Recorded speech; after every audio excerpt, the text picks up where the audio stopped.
Hey there, VC. How are you doing?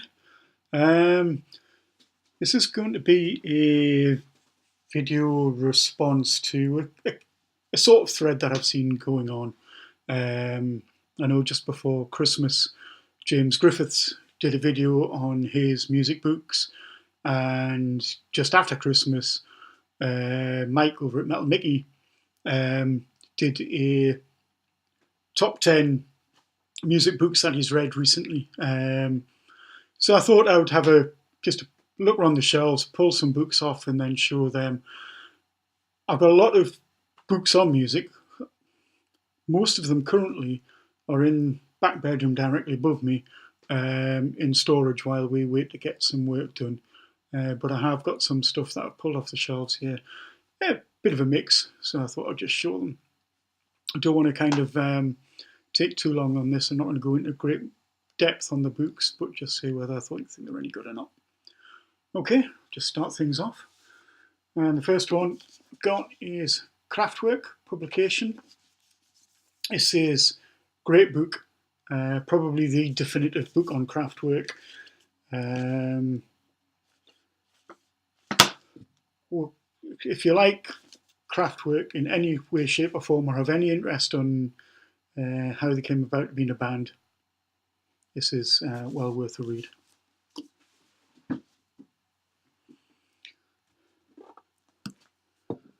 Before I Get Old, The Story of the Who by Dave Marsh. This is probably one of the best books I've read about a band. It's brilliant, really well put together. Dave Marsh was a writer for Rolling Stone. It's a no-holds-barred, but not overly sensational telling of their history. Anyone with passing interest of the Who, or even just that era, this is a must read. Right. Some of these books I've picked up from a number of different sort of areas, but one of the areas I picked stuff up from is winnings at the Mr. Drayton's record player, which I've talked about a couple of times. So at the end of each record player, Steve would have a quiz, and if you won, you'd get a good prize. If you lost, you got a crappy prize. And a lot of these books are stuff I've picked up on the back of those things. This is one. This is Led Zeppelin, When Giants Walk the Earth, by Mick Wall. Mick Wall was is a well-known sort of writer in the rock sphere in the UK. Worked for Sounds and Kerrang magazine. Done a lot of music books. This is not a bad read. I preferred it to Hammer of the Gods. It's not as lurid, perhaps. I mean, the stories are all there, but it doesn't sort of dwell on them or sensationalize them as much as Hammer of the Gods did. The weirdest thing about this book is Mick goes in, there are sections in italics which are kind of makes imaginary stories about what the band were thinking at a given time. So he'd use bits and pieces of information that he knew about the time and then wrote an imaginary story about how the band felt about something. Kind of broke the flow a little bit for me, but generally probably the best book on Zeppelin I've read. Okay, this is another one from Mr. Drayton's record player. This is, and I think James showed this one as well. This is England's Dreaming, John Savage.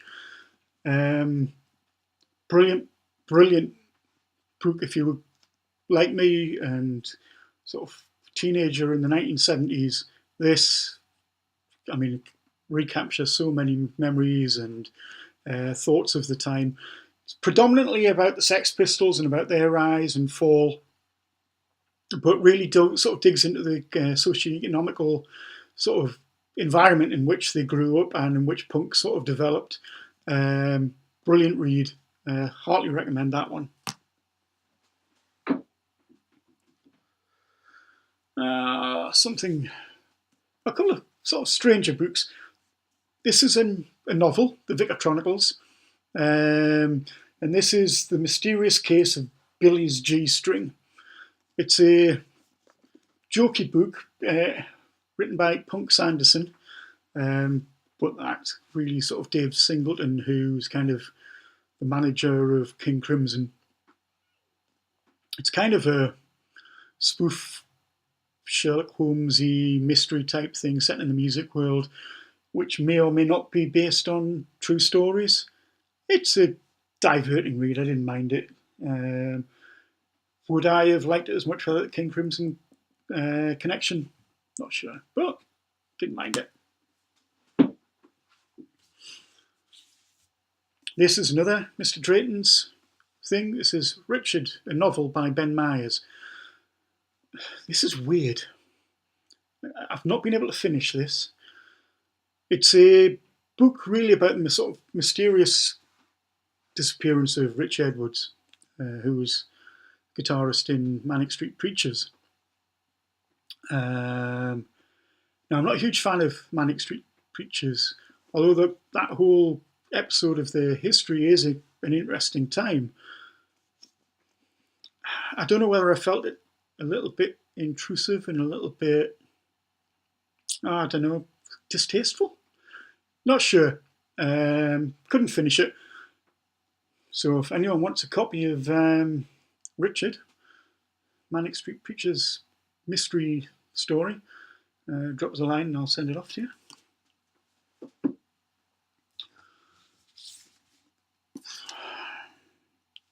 Sex and Drugs and Rock and Roll, The Life of Ian Dury. This guy is fascinating.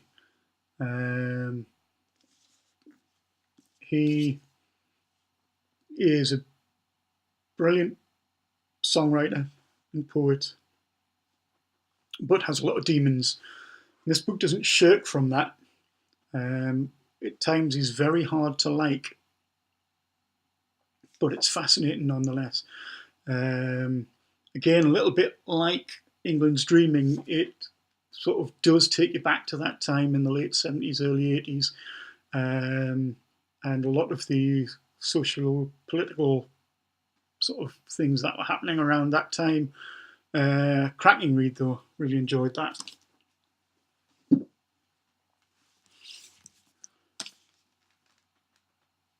Hardcore Troubadour, The Life and Near Death of Steve Earle.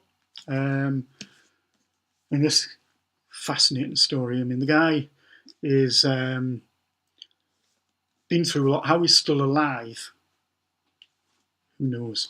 I mean, the guy, he was a heroin user at 13. At the time of the book's writing, he'd been married 6 times to 5 different women. He'd been in and out of prison. And in between all that, wrote some of the best music of the time. Absolutely brilliant. Great read. If it was fiction, you wouldn't believe it.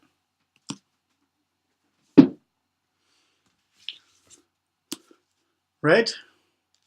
So this is My Uncensored Life in Rock by Sammy Hagar. I'm a huge Sammy Hagar fan. I was a fan of his solo stuff before he joined Van Halen. First saw him in Newcastle in 1980 at Newcastle City Hall. Brilliant, great showman. You know, it's not the whole truth and everything but the truth. It's definitely one side of the story, but some really interesting bits about his time in Van Halen, his struggles with Eddie Van Halen, the breakup and that kind of thing. Interesting enough read, if not best book I've ever come across. I got this off Jill for Christmas a couple of years ago. There you go. Not really about music, but another Sam Hagar book. It's Are We Having Fun Yet? The Cooking and Partying Handbook. Yeah. Basically, food and drink by Sammy Hagar. It's all right. Nice to have. Okay, where are we next? Vinyl Junkies by Brett Milano. This is Adventures in Record Collecting. Kind of rereading this one at the moment. Basically, imagine people from the VC talking to a journalist and then having it put down in the book. It's not the easiest of reads. One, because the writing style sometimes can get a little bit awkward, and sometimes it gets a little bit too close to home. But anyone who collects records, I highly recommend that book as a read.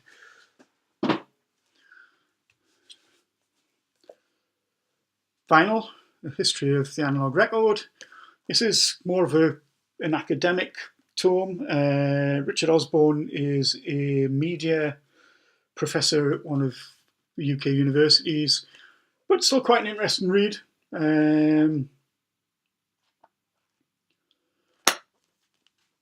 Quite like it. You know, it's a while since I've read that one. So I might have to reread that one after I finish the other book. Trevor Salisbury, The Long Player Goodbye. This is it's kind of a book of two parts. It starts really interestingly about records and how they were produced and why they were produced and the history behind the labels and that kind of thing. But then once that kind of story's been told, then drifts off into more of a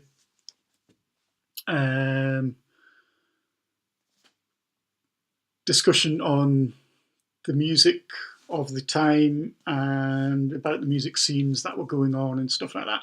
Still an interesting read, but not as good as the other two books, I would say. Some notes here, so I have to turn this over. There you go. This is Your Brain on Music. This was not as easy a read. Basically examines how we react to music. When do we first discover what we like? Why do we like what we like? Why do we like certain things? Quite an interesting read. Yeah. Again, if you're interested in that big question about why do I prefer Motorhead to Madonna, that might tell you.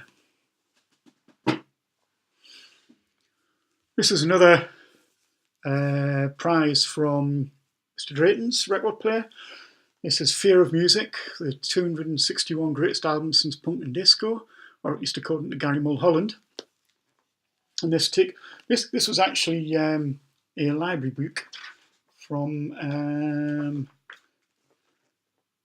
City and County of Swansea City Libraries, obviously borrowed from said library. And it goes from year by year from 77, I think it is. Let's have a look. No, 76. And just the albums that Gary thinks are kind of pivotal for each year. It's very much a punk, post-punk, indie view of the world, not really a heavy metal view of the world, which is the world I inhabited. So as a consequence, I've kind of picked up on some albums I perhaps wouldn't have done just by dipping in and out of this. And the write-ups, I mean, the guy's obviously very, very keen on what he has written about, and the write-ups are very good about those albums. Right. Another book I got off Jill on Christmas, I think the same year I got that Sammy Hagar cookery book thing. And this is The Vintage Guide to Classical Music. And I got this because I was starting to listen to more classical music, but didn't really know a lot about it. I wanted to have a better understanding of what was going on, what it was I was listening to, why I was listening to it, what I should be listening to if I like this, but not that. And this was really good, really enjoyed it. gives you a nice rundown on different composers, different styles of music. So you can get a feel of, well, if I like that composer, this one's supposed to be fairly similar. I can have a look at that. I really enjoyed reading that. And it's pointed me in the direction of some really good stuff. This, I believe I got for my birthday one year from my mate Billy. And this is 4 Decades of Progressive Heavy Metal, Mean Deviation by Jeff Wagner. Yeah, this is really good. It takes you from the sort of 70s starts of prog metal, so your likes of Rush, it touches on sort of progressive rock and King Crimson and that kind of thing, and then takes you through. It's got a lot on bands like Fate's Warning, Queensryche, that kind of stuff, and a lot about some of the smaller bands that you don't kind of hear a lot about, Crimson Glory, but really interesting. I've kind of been led towards bands I wouldn't have come across otherwise by reading through that. And so anyone who's got a sort of passing interest in that genre, I recommend that. This is another one off Billy, actually. And this is R. Crumb's Heroes of Blues, Jazz and Country. Anyone who doesn't know, R. Crumb was the artist for Fitz the Cat, which was a sort of satirical cartoon in the sort of 60s and 70s. And this is great. This is just sort of one-page panels about different artists and why they were important, a little bit of sort of back history about them. And it's great. Lovely. It's a lovely book just to dip into and have a read about, and comes with a CD with 7 tracks with heroes of the blues, heroes of country music, and early jazz greats. That's a great little book, that. Really like that.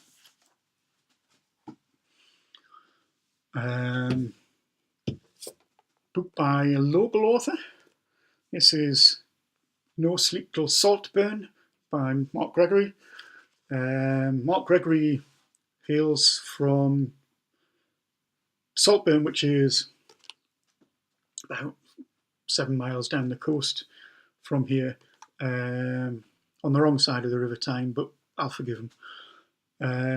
He was a sort of fanzine author. He wrote a fanzine called Cleveland Rocks, I think. Was it called Cleveland? Yeah, Cleveland Rocks. Yeah, Cleveland Rocks. He also helped out on a local rock radio program on Radio Tees, and did some freelance work for Kerrang. And this is great. It's to trawl through his discovery of new wave British heavy metal and how that impacted on his life, and just how his life kind of developed from there. Really interesting. I suppose helped for me because it touched on a lot of local bands and a lot of local stuff that I was experiencing at the same time. But if you like new wave British heavy metal music, I heartily recommend that book. And speaking of the new wave of British heavy metal, Susie Smiled, the new wave of British heavy metal by John Tucker. This is great. John Tucker, again, was a fanzine writer, and he was from Exeter in the southwest of the UK. This is a really well-researched book, and takes you through some really good stuff. Some cracking rock moustaches. Lots of bands people out there. My mate Kev from Angel Witch. Really good. Heartily recommend that. Again, anyone who's into new wave British heavy metal should read that book. Really good. Again, it's very much a sort of personal sort of journey through discovering bands at that time. So, it's not everyone's going to agree with the sentiments, on what's liked or disliked, but really good. For a more dispassionate view of the new wave of British heavy metal, I can't help but recommend this, the new wave of British heavy metal encyclopedia, which has about 800, yeah, exactly 800 pages about the new wave of British heavy metal, and nearly all of them are basically write-ups about bands that went anywhere near a recording studio. So if they had one single out, there's a write-up about the band. So there you go. Local band, Hell and Back. And, you know, really good, you know, from bands that only ever produced one 7-inch single, like Firebrand, I've never heard of, to bigger bands like Diamond Head. Really interesting write-ups about each of the bands, given sort of potted history of the bands. If you can pick this up, heartily recommend you do so, although don't read this and sit on eBay at the same time. It is very, very expensive. Okay, last pile coming up. Riverside, Newcastle's legendary alternative music venue. The Riverside was one of the best music venues I've ever been. Well, probably the best music venue I've ever been to. Loved it. It was small, hot, sweaty, and you got close up to the band, and they played blind as usually. Saw a lot of bands here. A lot of big artists played the Riverside. Bowie, was the smallest venue on Bowie's tour of UK one year. I'm going to say 98 or 88, I can't remember, something like that. This is a great book, gives you a sort of potted history of the venue, but then gives you just sort of vox pops bits about people who either went to gigs at the venue or bands who played at the venue and give their sort of thoughts on the venue. It's got some sort of their diary pages, so you can have a look to see who was playing at any given time. Heartily recommend that.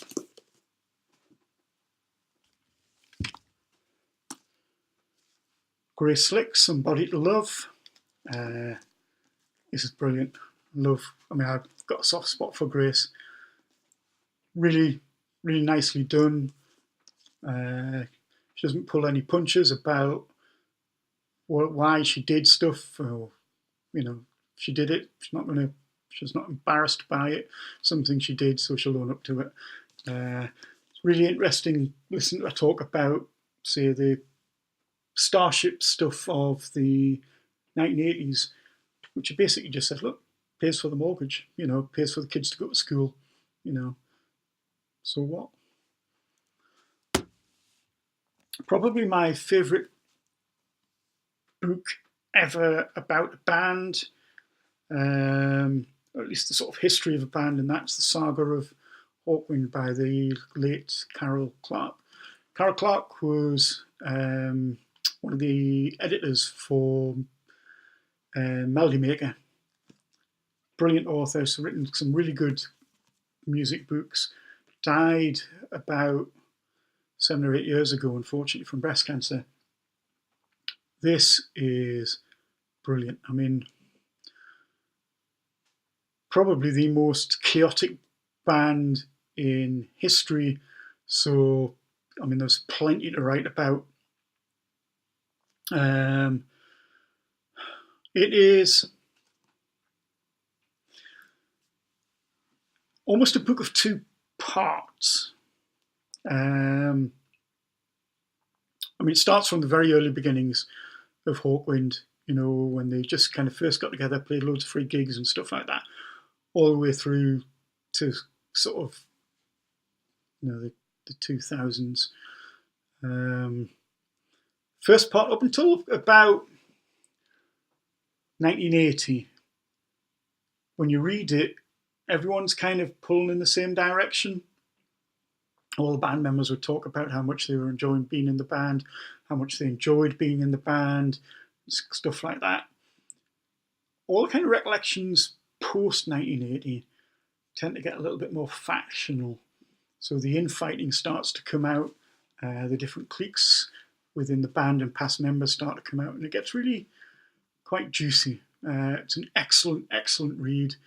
Even if you're not a huge fan of the band, it is a great read about any sort of music. You know, if you're interested in music, it's a brilliant read. For some reason, I've got 2 copies of this. So I think that will probably end up as a prize in a future contest video at some point, I think. I think this is another one that James showed in his video. That's Bill Bruford, the autobiography, signed by the man himself. Bill Bruford was the drummer in Yes and King Crimson, and his own stuff with like Earthworks and his solo albums. Brilliant, brilliant drummer. This is an excellent read. Really enjoyed it. If you like prog or you like drumming, heartily recommend reading that book. Prize to anyone who can tell me how many times I said heartily recommend at the end of this. Last 3 books I've got now were all written by mates of mine. I've talked about this book before, although I didn't show it at the time. And this is Deep Distance, Musical Life of Manuel Gotching. Manuel Gotching being the guitarist out of Ashra, so one of the sort of main players in the sort of krautrock scene. It is brilliant.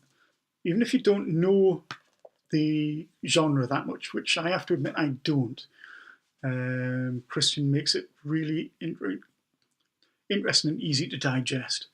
Brilliant. When he wrote this, I insisted that he send me a signed copy sealed with a kiss. So he kindly donned his good Mrs. Vicky's lipstick and sent me that. Yeah, it touches on a lot of things about Manuel, but also on that sort of krautrock scene and the sort of later techno years that he gone into. Very, very, very interesting read. And the final 2 books are from one of my sort of oldest musical friends, and that's a chap called Sid Smith. This is a book called North Stars, 3 authors on it. Chris Phipps, who was one of the producers for the Tube Music Show. So anyone in the UK who remembers music from the sort of 1980s and 90s, the Tube's sort of very sort of influential from that era. This is based off in an ITV programme with the same name, North Stars, which was about artists who came from the Northeast and what it meant to them to come from the Northeast and that kind of thing. So you've got the likes of Eric Burdon from the Animals, Eliza Carthy, Dave Coverdale, Lindisfarne, Mark Knopfler, Paddy McAloon, Pauline Murray from Penetration, Sting. Sting. But anyway, great read. So anyone with that sort of interest in sort of Northeast music scene, that's a brilliant read. And finally, another one that James showed. Mine's slightly different to his. This is probably the definitive book on any band. Now, I know I said the Hawkwind one is probably my favourite storybook about any band. This is my favourite music book, full stop. This is brilliant. Anyone with a sort of passing interest in King Crimson, this is superb. It goes through the band sort of era by era and talks about each song on the albums and talks about the recording process, talks about the song and the musicians involved, what the musicians were thinking when they were writing it and playing it, etc., etc. Absolutely superb. This is obviously different to James in that it's the hardback edition. And when Sid released this, he had a release party down in London, which I was gutted that I couldn't make. But as a limited release, there were a number of signed copies by the band. So you got Bill Bruford, Peter and Michael Giles, Jamie Muir, Ian Wallace, etc., etc. Signed the book, and this is number 397 of 500 copies. And this goes for an awful lot of money now. Even the paperback copy that James has got you're lucky if you can pick up for under 50 quid. This one goes for an awful lot more than that, but it is a brilliant read. And I know Sid has been looking at updating that, so I wait with bated breath for that coming through. So anyway, there you go. This has probably taken longer than it should have done. Yeah, up to 30 minutes. What a surprise. It is me after all. Sorry about that, but there you go. My book collection, part 1. I'll do another one when I can get all the other stuff out of storage. Okay now. Cheers, VC. Bye now.